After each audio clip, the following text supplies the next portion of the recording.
ਵਾਹਿਗੁਰੂ ਜੀ ਕਾ ਖਾਲਸਾ ਵਾਹਿਗੁਰੂ ਜੀ ਕੀ ਫਤਿਹ। ਹਾਂਜੀ ਗੁਰੂ ਪਿਆਰਿਓ, ਆਪਾਂ ਨੂੰ ਮਹਾਰਾਜ ਸੱਚੇ ਪਾਤਸ਼ਾਹ ਨੇ ਹੁਕਮ ਕੀਤਾ ਹੈ ਕਿ ਤੁਸੀਂ ਸੰਸਾਰ ਦੇ ਵਿੱਚ ਵਿਚਰਦੇ ਹੋਏ ਇੱਕ ਨਿਰਾਲੀ ਚਾਲ ਚੱਲਣਾ ਹੈ।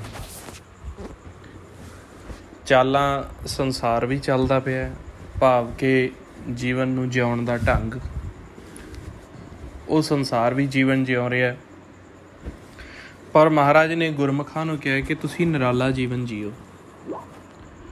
ਮਹਾਰਾਜ ਕਹਿੰਦੇ ਆ, ਭਗਤਾਂ ਕੀ ਚਾਲ ਨਿਰਾਲੀ, ਚਾਲਾ ਨਿਰਾਲੀ ਭਗਤਾਂ ਕੇਰੀ ਬਿਖਮ ਮਾਰਗ ਚੱਲਣਾ, ਲਬ ਲੋਭ ਅਹੰਕਾਰ ਤਜ ਤ੍ਰਿਸ਼ਨਾ ਬਹੁਤਾ ਨਾਹੀ ਬੋਲਣਾ, ਖੰਨਿਓ ਤਿੱਕੀ ਵਾਲੋ ਨਿੱਕੀ ਏਤ ਮਾਰਗ ਜਾਣਾ, ਗੁਰ ਪ੍ਰਸਾਦੀ ਜਿਨੀ ਆਪ ਤਜਿਆ ਹਰ ਵਾਸਨਾ ਸਮਾਣੀ, ਕਹਿ ਨਾਨਕ ਚਾਲ ਭਗਤਾਂ ਜੁਗਹੁ ਜੁਗ ਨਿਰਾਲੀ। ਹੁਣ ਮਹਾਰਾਜ ਨੇ ਕਿਹਾ ਕਿ ਭਗਤਾਂ ਦੀ ਜਿਹੜੀ ਚਾਲ ਹੁੰਦੀ ਹੈ ਨਾ, ਉਹ ਨਿਰਾਲੀ ਚਾਲ ਹੁੰਦੀ ਏ। ਉਹ ਕਿਵੇਂ ਦੀ ਚਾਲ ਹੁੰਦੀ ਏ? ਚਾਲ ਤੋਂ ਪਹਿਲਾਂ ਆਪਾਂ ਸਮਝਣਾ ਕਿਹੜੀ ਚਾਲ। ਸਾਡੇ ਵਿਚਾਰਾਂ ਨੂੰ ਸਾਡੀ ਚਾਲ ਕਿਹਾ ਜਾਂਦਾ ਹੈ। ਸਾਡੇ ਬਚਨ ਜੋ ਸਾਡੇ ਅੰਤਰਗਤ ਚੱਲਦੇ ਆ, ਜੋ ਅਸੀਂ ਮੁੱਖੋਂ ਬਚਨ ਕਰਦੇ ਹਾਂ, ਜਿਵੇਂ ਦਾ ਅਸੀਂ ਵਤਾਰਾ ਸੰਸਾਰ ਦੇ ਵਿੱਚ ਕਰਮ ਕਰਦੇ ਹੋਏ ਵਤੀਰਾ ਜਾਂ ਸਾਡਾ ਸੁਭਾਅ ਜਾਂ ਸਾਡੇ ਬੋਲ ਬਚਨ ਹੁੰਦੇ ਨੇ, ਉਹ ਸਾਡੀ ਚਾਲ ਹੁੰਦੀ ਏ। ਸਾਡਾ ਮਾਨਸਿਕਤਾ ਕੀ ਆ, ਫਿਰ ਸਾਡੀ ਅਧਿਆਤਮਿਕਤਾ ਕੀ ਆ, ਅਤੇ ਅਸੀਂ ਵੇਖਣ ਸੁਣਨ ਬੋਲਣ ਦਾ ਢੰਗ ਕੀ ਆ। ਅਤੇ ਮਹਾਰਾਜ ਕਹਿੰਦੇ ਨੇ ਫਿਰ ਲੱਭ ਲੋਭ ਅਹੰਕਾਰ ਤਜ ਤ੍ਰਿਸ਼ਨਾ, ਨਾ ਤਾਂ ਲੋਭ ਪੈਸੇ ਦਾ, ਨਾ ਮਾਇਆ ਦਾ, ਨਾ ਘਰ ਗ੍ਰਸਤੀ ਦਾ, ਇਹਨਾਂ ਜੰਜਾਲਾਂ ਤੋਂ ਉੱਪਰ ਉੱਠ ਕੇ ਤੁਸੀਂ ਚੱਲਣਾ ਹੈ। ਲਵ ਲੋਭ ਹੰਕਾਰ ਤਜ ਤ੍ਰਿਸ਼ਨਾ, ਤ੍ਰਿਸ਼ਨਾ ਹਮੇਸ਼ਾ ਹੀ ਸੰਸਾਰ ਦੀ ਹੁੰਦੀ ਆ।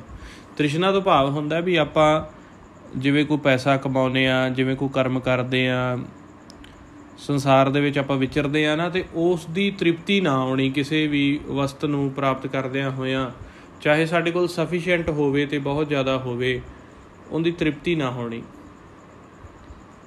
ਚਾਹੇ ਕਾਮ ਹੈ, ਚਾਹੇ ਹੰਕਾਰ ਹੈ, ਇਹਦੇ ਵੱਸ ਪੈ ਕੇ, ਤ੍ਰਿਸ਼ਨਾ ਦੇ ਵੱਸ ਪੈ ਕੇ ਅਸੀਂ ਸੰਸਾਰ ਦੇ ਵਿੱਚ ਜੀਵਨ ਗਵਾ ਜਾਂਦੇ ਹਾਂ, ਆਪਦੀ ਚਾਲ ਨੂੰ ਬਿਖੇਰ ਲੈਂਦੇ ਹਾਂ। ਅਤੇ ਮਹਾਰਾਜ ਨੇ ਜੋ ਨਿਯਮ ਦੱਸਿਆ, ਲਵ ਲੋਭ ਅਹੰਕਾਰ ਤਜ ਤ੍ਰਿਸ਼ਨਾ ਬਹੁਤਾ ਨਾ ਹੀ ਬੋਲਣਾ। ਬਹੁਤਾ ਨਾ ਹੀ ਬੋਲਣਾ ਭਾਵ ਕੀ ਹੁੰਦਾ? ਬਹੁਤ ਜ਼ਿਆਦਾ ਕਮੈਂਟਸ ਕਹਿੰਦੇ ਨਹੀਂ ਕਰਨੇ। ਹਰ ਇੱਕ ਗੱਲ ਦਾ ਕਮੈਂਟ ਜਿਹੜਾ, ਜਾਂ ਬਹੁਤੀਆਂ ਗੱਲਾਂ ਜਿਹੜਾ ਆ, ਉਹ ਮਨਮੁਖ ਕਰਦਾ ਹੁੰਦਾ। ਜਿਹੜਾ ਗੁਰਮੁਖ ਆ, ਜਿਹੜਾ ਸਮਝਦਾਰ ਆ, ਸਮਝਦਾਰ ਤੁਹਾਨੂੰ ਪਤਾ ਕਿ ਪੰਚਾਇਤ ਦੇ ਵਿੱਚ ਵੀ ਜੇਕਰ ਕਿਸੇ ਦਾ ਸਮਝੌਤਾ ਹੋਵੇ, ਜਾਂ ਕਿਤੇ ਕੋਈ ਸਿਆਣੀ ਗੱਲ ਦੇ ਵਿੱਚ ਕਿਸੇ ਦਾ ਫੈਸਲਾ ਕਰਾਉਣਾ ਹੋਵੇ, ਅਤੇ ਉੱਥੇ ਵੀ ਜਿਹੜਾ ਸਿਆਣਾ ਬੰਦਾ ਹੋਵੇਗਾ ਨਾ, ਉਹ ਫਾਲਤੂ ਵਾਧੂ ਗੱਲ ਨਹੀਂ ਕਰਦਾ, ਉਹ ਇੱਕੋ ਹੀ ਵਜ਼ਨਦਾਰ ਗੱਲ ਕਰਦਾ। ਉਸੇ ਹੀ ਗੱਲ ਦੇ ਵਿੱਚੋਂ ਅਨੇਕ ਅਰਥ ਨਿਕਲ ਜਾਂਦੇ ਆ।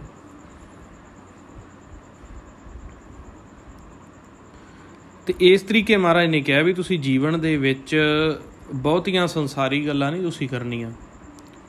ਸੱਚ ਦਾ ਨਾਮ ਦੇ ਉੱਪਰ ਜਦੋਂ ਅਸੀਂ ਸਿਦਕ ਰੱਖ ਕੇ ਚੱਲਾਂਗੇ, ਭਰੋਸਾ ਰੱਖ ਕੇ ਚੱਲਾਂਗੇ, ਅਤੇ ਫਿਰ ਉਨੀ ਕੀ ਗੱਲ ਕਰਨੀ ਹੈ ਜਿਹਦੇ ਵਿੱਚ ਸੱਚ ਦੀ ਛਾਪ ਹੋਵੇ।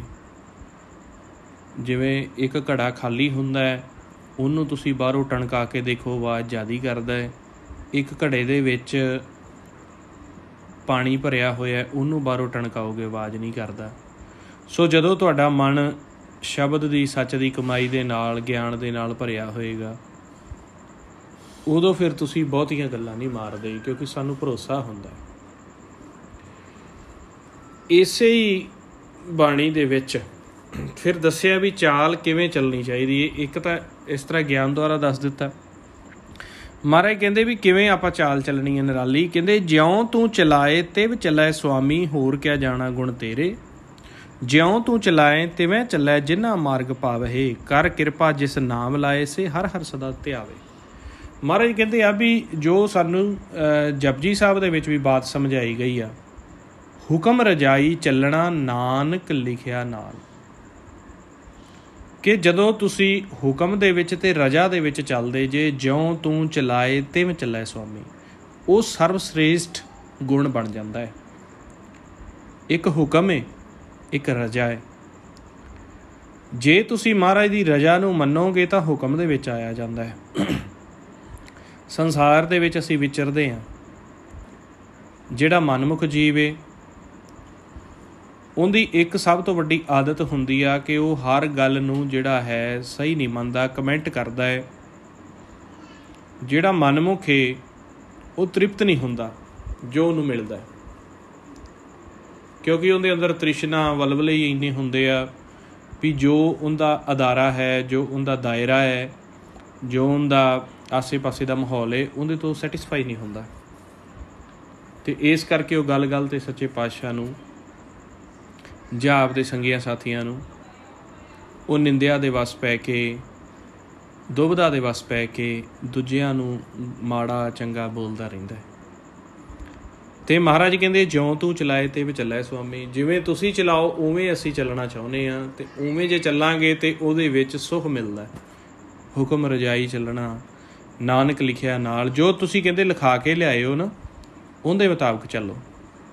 ਲਿਖਾਉਣ ਤੋਂ ਕੀ ਭਾਵ ਹੈ, ਇਹ ਮਨ ਜਿਹੜਾ ਹੈ ਪਤਾ ਨਹੀਂ ਕਿੰਨੇ ਕੁ ਯੁਗਾਂ ਦਾ ਭਰਮਿਆ ਹੋਇਆ,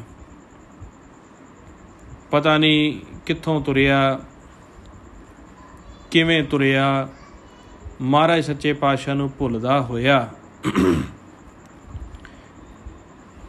ਇਹ ਮਨ ਪਤਾ ਨਹੀਂ ਕਿੰਨੇ ਕੁ ਯੁਗਾਂ ਦਾ ਭਰਮਿਆ ਹੋਇਆ ਹੈ। ਇਹ ਮਨ ਕੇਤੜਿਆਂ ਜੁਗ ਭਰਮਿਆ, ਥਿਰ ਰਹਿ ਨਾ ਆਵੇ ਜਾਏ।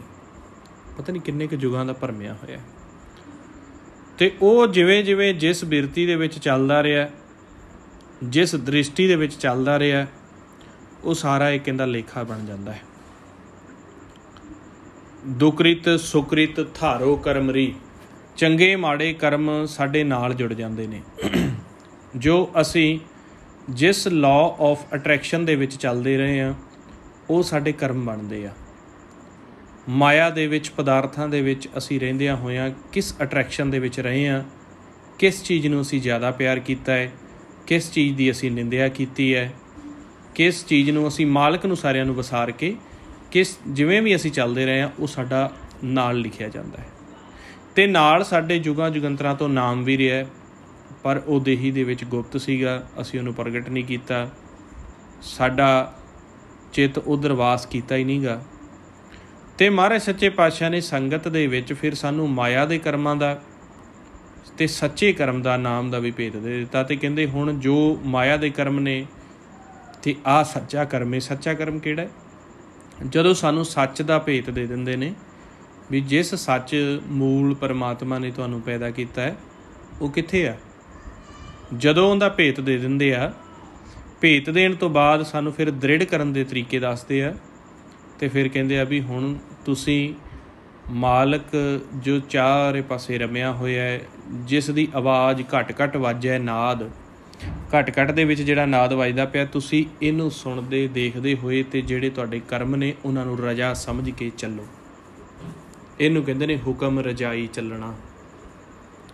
ਹੁਕਮ ਦੇ ਵਿੱਚ ਉਦੋਂ ਮਨ ਚੱਲਦਾ ਹੈ ਜਦੋਂ ਸੰਸਾਰੀ ਪਦਾਰਥਾਂ ਵਿੱਚ ਵੀ ਰਜਾ ਸਮਝ ਕੇ ਅਸੀਂ ਅੱਗੇ ਨੂੰ ਚੱਲਦੇ ਹਾਂ। ਕਿਉਂਕਿ ਮਹਾਰਾਜ ਕਹਿੰਦੇ ਵੀ ਜਿਵੇਂ ਅਕਾਲ ਪੁਰਖ ਨੇ ਸਾਰੀ ਸਾਜਣਾ ਸਾਜੀਏ, ਪਰ ਆਪ ਉਸ ਸਾਜਣਾ ਤੋਂ ਅਤੀਤ ਨੇ। ਆਪ ਅਤੀਤ ਅਲਿਪਤ ਹੈ, ਨਿਰਜੋਗ ਹਰ ਜੋਗੀ, ਜੋ ਤਿਸ ਭਾਵੈ ਸੋ ਕਰੇ, ਹਰ ਕਰੈ ਸੋ ਹੋਗੀ। ਹਰ ਗੁਰਮੁਖ ਨਾਮ ਧਿਆਈਏ, ਲੈ ਜਾਏ ਵਿਜੋਗੀ। ਆਪ ਅਤੀਤ ਆ, ਅਲਿਪਤ ਆ, ਉਹ ਆਪ ਸਿੱਧੇ ਤੌਰ 'ਤੇ ਨਹੀਂ ਕਿਤੇ ਵੀ ਕੁਛ ਕਰਦੇ, ਸਾਜਣਾ ਸਾਜ ਕੇ ਹੀ ਉਹਦੇ ਰਾਹੀਂ ਚੱਲਦੇ ਆ, ਅਤੇ ਉਸੇ ਤਰੀਕੇ ਹੀ ਗੁਰਮੁਖਾਂ ਨੇ ਚੱਲਣਾ। ਹੁਣ ਇਹ ਸਾਰੀ ਜਿਹੜੀ ਚਾਲ ਜਿਹੜੀ ਹੈ ਨਾ ਸਾਡੀ, ਜੋ ਸਾਡੇ ਬੋਲਣ ਦਾ, ਵੇਖਣ ਦਾ, ਮੈਂ ਪਹਿਲੋਂ ਵੀ ਦੱਸ ਦਿੱਤਾ ਚਾਲ ਦਾ ਕੀ ਮਤਲਬ ਆ। ਇਹ ਸਾਡੀ ਚਾਲ ਨਿਰਭਰ ਕਰਦੀ ਆ ਸਾਡੀ ਦ੍ਰਿਸ਼ਟੀ 'ਤੇ। ਜਿੱਥੇ ਵੀ ਸਾਡੀ ਦ੍ਰਿਸ਼ਟੀ ਦਾ ਟਿਕਾਓ ਬਣੇਗਾ ਉਵੇਂ ਦੀ ਸਾਡੀ ਚਾਲ ਹੋ ਜਾਏਗੀ। ਮਨ ਦੀ ਦ੍ਰਿਸ਼ਟੀ ਭਾਵ ਕਿ ਸਾਡਾ ਧਿਆਨ, ਸਾਡਾ ਚਿੱਤ, ਜੇ ਤਾਂ ਅਸੀਂ ਸਿਰਫ ਇਕੱਲਾ ਸੰਸਾਰੀ ਸਰੀਰ ਦੀ ਦ੍ਰਿਸ਼ਟੀ ਦਾ ਇਸਤੇਮਾਲ ਕਰਦੇ ਪਏ ਹਾਂ ਜੋ ਇਹ ਮਾਸ ਦੀਆਂ ਅੱਖਾਂ ਬਣੀਆਂ ਨੇ, ਚਮੜੇ ਦੇ ਵਿੱਚ ਅੱਖਾਂ ਬਣੀਆਂ ਨੇ। ਜੇ ਸਿਰਫ ਤੁਹਾਨੂੰ ਇਹਨਾਂ ਹੀ ਅੱਖਾਂ ਦਾ ਭੇਤ ਹੈ ਅਤੇ ਇਹਨਾਂ ਅੱਖਾਂ ਦੇ ਨਾਲ ਤੁਸੀਂ ਸੰਸਾਰ ਨੂੰ ਦੇਖਦੇ ਪਏ ਹੋ, ਤਾਂ ਸਾਨੂੰ ਗੁਰਬਾਣੀ ਦੇ ਵਿੱਚ ਕਿਹਾ ਵੀ ਇਹ ਕਾਲ ਦੀ ਦ੍ਰਿਸ਼ਟੀ ਹੈ, ਮਾਇਆ ਦੀ ਦ੍ਰਿਸ਼ਟੀ ਹੈ, ਮਾਇਆ ਦੀਆਂ ਅੱਖਾਂ ਦਾ ਤੁਸੀਂ ਇਸਤੇਮਾਲ ਕਰਦੇ ਹੋ ਅਤੇ ਤੁਸੀਂ ਅੰਨੇ ਹੋ।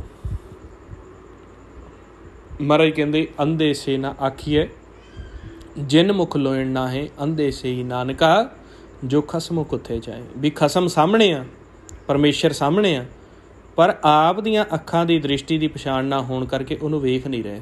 ਕਹਿੰਦੇ ਅੰਨੇ ਹੋ। ਅਤੇ ਜੇ ਤੁਸੀਂ ਮਨ ਦੀ ਪਛਾਣ ਕਰਕੇ ਅਤੇ ਮਨ ਦੀ ਦ੍ਰਿਸ਼ਟੀ ਬੁੱਝ ਲਈਏ, ਮਨ ਦੀਆਂ ਅੱਖਾਂ ਦਾ ਭੇਤ ਬੁੱਝ ਲਿਆ, ਅਤੇ ਮਨ ਜਿਹੜਾ ਹੈ ਉਹਨੂੰ ਨੇਤਰ ਦਿੱਤੇ ਹੀ ਤਾਂ ਨੇ ਵੀ ਉਹ ਜਿਹੜਾ ਹੈ ਸੱਚ ਨੂੰ ਦੇਖੇ।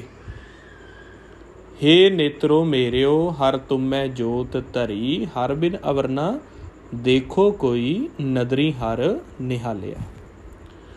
ਹੁਣ ਮਨ ਨੇ ਆਪ ਦੇ ਨੇਤਰਾਂ ਦੀ ਪਛਾਣ ਕਰਕੇ ਅਤੇ ਉਹਨਾਂ ਨੇਤਰਾਂ ਨੂੰ ਜਿਵੇਂ ਇੱਕ ਦ੍ਰਿਸ਼ਟ ਸੱਚ ਦੇ ਵਿੱਚੋਂ ਆਉਂਦਾ ਹੈ, ਉਸੇ ਹੀ ਪੁਆਇੰਟ 'ਤੇ ਇੱਕ ਦ੍ਰਿਸ਼ਟ ਉਹਨੂੰ ਕਰਨਾ ਹੈ। ਜਿਵੇਂ ਇਹ ਸੰਸਾਰ ਦੇ ਵਿੱਚ ਤਾਂ ਚੰਦ ਅਤੇ ਸੂਰਜ ਦੋ ਪ੍ਰਕਾਸ਼ ਨੇ। ਜਿਵੇਂ ਆਪਾਂ ਬਾਹਰ ਦੇਖਦੇ ਹਾਂ ਨਾ, ਚੰਦਰਮਾ ਦਾ ਪ੍ਰਕਾਸ਼ ਹੈ, ਸੂਰਜ ਦਾ ਪ੍ਰਕਾਸ਼ ਹੈ। ਇਸੇ ਤਰੀਕੇ ਸਾਡੀ ਸਰੀਰ ਦੇ ਵਿੱਚ ਵੀ ਦੋ ਅੱਖਾਂ ਲਾ ਕੇ ਖੱਬੀ ਅੱਖ ਨੂੰ ਚੰਦ ਕਹਿ ਦਿੱਤਾ, ਸੱਜੀ ਨੂੰ ਸੂਰਜ ਕਹਿ ਦਿੱਤਾ, ਇਹਨਾਂ ਦਾ ਪ੍ਰਕਾਸ਼। ਅਤੇ ਆਪਾਂ ਦੇਖਦੇ ਹਾਂ ਵੀ ਚੰਦ ਅਤੇ ਸੂਰਜ ਬਾਹਰ ਵੀ ਵੱਧਦੇ ਘੱਟਦੇ ਰਹਿੰਦੇ ਆ। ਇਸੇ ਤਰੀਕੇ ਸਾਡੀ ਖੱਬੀ ਸੱਜੀ ਅੱਖ ਜਿਹੜੀ ਇਹ ਵੀ ਵੱਧਦੀ ਘੱਟਦੀ ਰਹਿੰਦੀ ਹੈ। ਖੱਬੀ ਸੱਜੀ ਜਿਹੜੀ ਸਾਡੀ ਨੱਕ ਦੀ ਸੋਰੇ, ਹਵਾ ਦਾ ਪਾਉਣ ਦਾ ਵੇਗ, ਇਹ ਵੀ ਵੱਧਦਾ ਘੱਟਦਾ ਰਹਿੰਦਾ। ਪਰ ਜਿਹੜਾ ਮਨ ਹੈ, ਮਨ ਇੱਕ ਸੂਖਸ਼ਮ ਸਰੀਰ ਹੈ, ਪੰਜਾਂ ਤੱਤਾਂ ਦਾ ਪ੍ਰਕਾਸ਼ ਰੂਪੀ ਸਰੀਰ ਹੈ। ਇਹ ਇੱਕ ਬਕਾਇਦਾ ਆਕਾਰ ਹੈ। ਉਹ ਜਿਸ ਸੱਚ ਦੇ ਵਿੱਚੋਂ, ਜਿਸ ਸੱਚਖੰਡ ਦੇ ਵਿੱਚੋਂ, ਜਿਸ ਘਰ ਦੇ ਵਿੱਚ ਪੈਦਾ ਹੋਇਆ, ਉੱਥੇ ਨਾ ਚੰਦ ਹੈ, ਨਾ ਸੂਰਜ, ਨਾ ਉਹਨਾਂ ਦੀ ਰੋਸ਼ਨੀ ਕੋ ਵੱਧਦੀ ਆ, ਨਾ ਉਹਨਾਂ ਦੀ ਰੋਸ਼ਨੀ ਕੋ ਘਟਦੀ ਆ। ਉੱਥੇ ਸਦਾ ਥਿਰ ਇੱਕ ਹੀ ਪ੍ਰਕਾਸ਼ ਜੋਤ ਸਰੂਪ ਮਾਲਕ ਹੈ, ਅਤੇ ਉਹਨੂੰ ਬੇਗਮਪੁਰਾ ਸ਼ਹਿਰ ਸੱਚਖੰਡ ਥਿਰ ਕਰ ਦਸਮ ਕਰ ਕਹਿ ਦਿੱਤਾ ਗਿਆ। ਮਹਾਰਾਜ ਕਹਿੰਦੇ ਉੱਥੇ ਦੇਹੋਂ ਇੱਥੇ ਸਭ ਰਾਤ। ਜਜ ਨੂੰ ਮਹਾਰਾਜ ਕਹਿੰਦੇ ਆ, ਗੁਰਮੁਖ ਅੰਤਰ ਸਹਿਜ ਹੈ ਮਨ ਚੜ੍ਹਿਆ ਦਸਵੇਂ ਆਕਾਸ਼, ਤਿੱਥੇ ਊਂਘ ਨਾ ਭੁੱਖ ਹੈ, ਹਰ ਅੰਮ੍ਰਿਤ ਨਾਮ ਸੁਖਵਾਸ, ਨਾਨਕ ਦੁੱਖ ਸੁਖ ਵਿਆਪਤ ਨਹੀਂ, ਤੇ ਆਤਮ ਰਾਮ ਪ੍ਰਕਾਸ਼। ਉੱਥੇ ਆਤਮ ਰਾਮ ਦਾ ਪ੍ਰਕਾਸ਼ ਹੀ ਪ੍ਰਕਾਸ਼, ਮਾਲਕ ਦਾ ਪ੍ਰਕਾਸ਼ ਹੀ ਪ੍ਰਕਾਸ਼। ਹੁਣ ਮਨ ਐਸੇ ਘਰ ਦੇ ਵਿੱਚੋਂ ਆਉਂਦਾ ਹੈ ਵੀ ਜਿੱਥੇ ਪ੍ਰਕਾਸ਼ ਹੀ ਪ੍ਰਕਾਸ਼ ਹੈ, ਪਰ ਜਦੋਂ ਇਹ ਦੇਹੀ ਦੇ ਵਿੱਚ ਆ ਜਾਂਦਾ ਹੈ, ਪ੍ਰਕਾਸ਼ ਇੱਥੇ ਵੀ ਹੈ, ਪਰ ਬਹੁਤ ਥੋੜ੍ਹਾ ਪ੍ਰਕਾਸ਼। ਜਿਹੜਾ ਇਹ ਚੰਦ ਅਤੇ ਸੂਰਜ ਦੋ ਦੀਵੇ ਨੇ, ਇਹ ਬਹੁਤ ਥੋੜ੍ਹਾ ਪ੍ਰਕਾਸ਼, ਨਾ ਮਾਤਰ ਪ੍ਰਕਾਸ਼ ਹੈ, ਅਤੇ ਉਹ ਵੀ ਵੱਧਦਾ ਅਤੇ ਘਟਦਾ ਹੈ, ਕਦੇ ਵੱਧ ਜਾਂਦਾ ਹੈ, ਕਦੇ ਘਟ ਜਾਂਦਾ। ਅਤੇ ਇਹ ਦੇਹੀ ਦੇ ਵਿੱਚ ਜਿਹੜਾ ਆ ਗਿਆ ਖੱਬੀ ਸੱਜੀ ਅੱਖ ਨੂੰ, ਇਹ ਜਿਹੜੀਆਂ ਅੱਖਾਂ ਦੇ ਵਿੱਚ ਜੋਤ ਰੱਖੀ ਹੋਈ ਹੈ, ਲੈਂਸ ਹੈ ਚਮਕਦਾਰ, ਇਹ ਵੱਧਦਾ ਘਟਦਾ ਰਹਿੰਦਾ ਹੈ। ਅਤੇ ਇਹਦੇ ਵਿੱਚ ਆਉਣ 'ਤੇ ਸਾਡੇ ਮਨ ਦੀ ਧਿਆਨ ਅਤੇ ਮਨ ਦਾ ਜਿਹੜੀ ਦ੍ਰਿਸ਼ਟੀ ਉਹ ਬਿਖਰ ਜਾਂਦੀ, ਭਾਵ ਕਿ ਅਸੀਂ ਮਾਇਆ ਧਾਰੀ ਹੋ ਜਾਂਦੇ ਹਾਂ। ਅਤੇ ਮਹਾਰਾਜ ਕਹਿੰਦੇ ਮਾਇਆ ਧਾਰੀ ਅਤ ਅੰਨਾ ਬੋਲਾ, ਸ਼ਬਦ ਨਾ ਸੁਣਈ ਬਹੁ ਰੋਲ ਕਚੋਲਾ। ਮਾਇਆ ਧਾਰੀ ਜਿਹੜਾ ਹੁੰਦਾ ਹੈ ਉਹ ਅੱਤ ਦਾ ਅੰਨਾ ਹੋ ਜਾਂਦਾ। ਅੱਤ ਦਾ ਅੰਨਾ ਕੀ? ਵੀ ਸੰਸਾਰ ਦੇ ਵਿੱਚ ਵਾਹਿਗੁਰੂ, ਸੰਸਾਰ ਦੇ ਵਿੱਚ ਆਕਾਰ ਹੀ ਆਕਾਰ ਦੇਖੀ ਜਾਂਦਾ ਹੈ, ਅਤੇ ਆਕਾਰਾਂ ਦੇ ਵਿੱਚ ਪੈ ਕੇ ਕਿਸੇ ਨੂੰ ਨਿੰਦਿਆ, ਕਿਸੇ ਦੀ ਦੁਬਦਾ, ਭਾਵੇਂ ਦੀ ਸੱਚ ਦੀਆਂ ਰੱਬ ਦੀਆਂ ਗੱਲਾਂ ਵੀ ਕਰੀ ਜਾਂਦਾ ਹੈ, ਭਾਵੇਂ ਦੀਆਂ ਸਿਆਣੀਆਂ ਗੱਲਾਂ ਵੀ ਕਰੀ ਜਾਂਦਾ ਹੈ, ਪਰ ਉਹ ਵੀ ਦੁਬਦਾ ਜਾਂ ਨਿੰਦਿਆ ਜਾਂ ਉਸਤਤ ਦੇ ਵੱਸ ਪੈ ਕੇ ਹੀ ਕਰਦਾ ਹੈ, ਇੱਕ ਚਿੱਤ ਕਰਕੇ ਨਹੀਂ ਕਰਦਾ।